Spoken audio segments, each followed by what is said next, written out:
rockets into space. 430,000 pounds on takeoff with 100,000 pounds of thrust in the second stage. The count should have been resumed now, and we expect to hear from Jack King at Cape Kennedy that it has. He'll be coming up in just a moment. Our clock shows This is Gemini Launch Control at the Cape. We have just resumed our count at T-minus 3 minutes. This was some 15 seconds ago. We're now at 2 minutes and 41 seconds and counting on the Gemini 6 mission. The count was picked up right on time, leading to an ignition of the Gemini launch vehicle at 8:37 and 23 seconds a.m. Eastern Standard Time, if all goes well, through the remainder of the count. We had a final status check once again prior to resuming the count and got a go from all elements concerned with the mission. All is still looking good at the present time. At this point in the count, we give our final feed to the computer for the guidance system. This is the final information to the launch vehicle and, of course, also to the spacecraft to give us the correct launch time and the correct parameters for the flight. All is still looking very well at the present time. A launch azimuth for the flight of 81.4 degrees has now been placed in the guidance system. We're now at T-minus 1 minute and 45 seconds and counting. T-minus 1 minute and 40 seconds and counting at the present time. Everything's still looking well. During the last 10 seconds, astronaut Alan Bean, who is the spacecraft capsule communicator, will count down for astronauts Wally Schirra and Tom Stafford in the spacecraft. As we reach 0 in the countdown, the engines will ignite, and some 3.4 seconds thereafter, we will get liftoff for Gemini 6. Now 1 minute and 12 seconds and counting.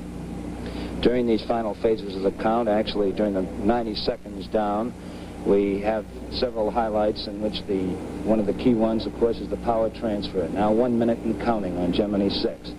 Power transfer, where we transfer into internal power on the launch vehicle. We have conserved those batteries up to this time. The spacecraft already is on internal power.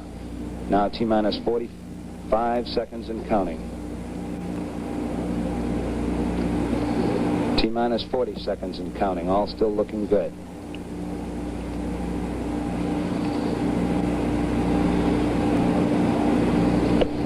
T-minus 30.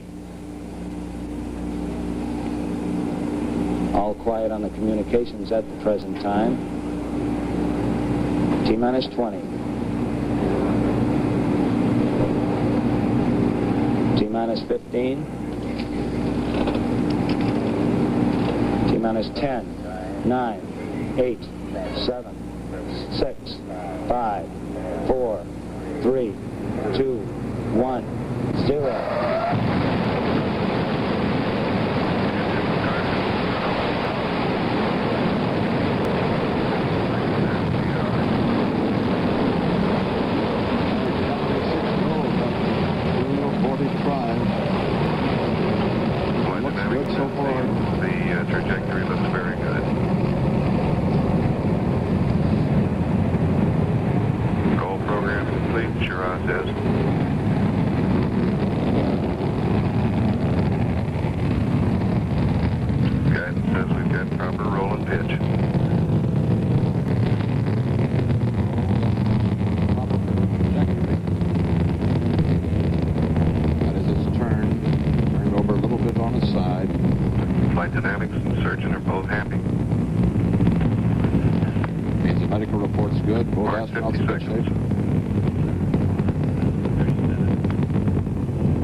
Gemini 6 is good. 1 minute. Our velocity 1,342 miles an hour. Another 9 seconds they go through maximum dynamic pressure, the next critical point in this flight.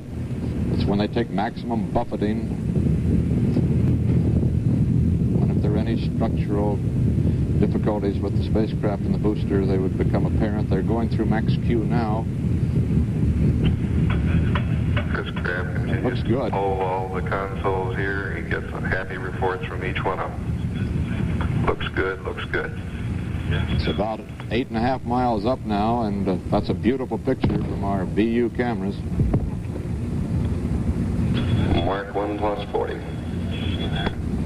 First stage cutoff should come now in about 45 seconds. Shira says he's got an update.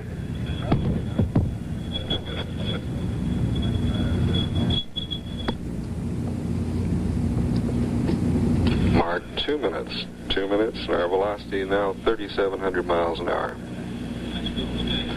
Tanks are go for staging. Means they're ready to turn off those big 430,000-pound boosters. They've done their job. They've gotten them up that high. Now the second stage, 100,000 pounds of thrust will take over in about another 10 seconds. We should see that staging. Coming up on staging, 2 minutes, 25 seconds.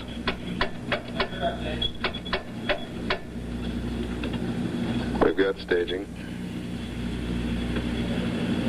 We've got a report on staging, but we didn't see it. There it is now. Shira called it. The thrust looks good on stage 2. Sounded like that staging report was just a little bit early. You can see it falling and turning on mine. At that point, the first stage engine is shut off. steering. The radio guidance has taken over, and we'll yaw the vehicle slightly to the right, bring it around some 4 degrees to put it in the proper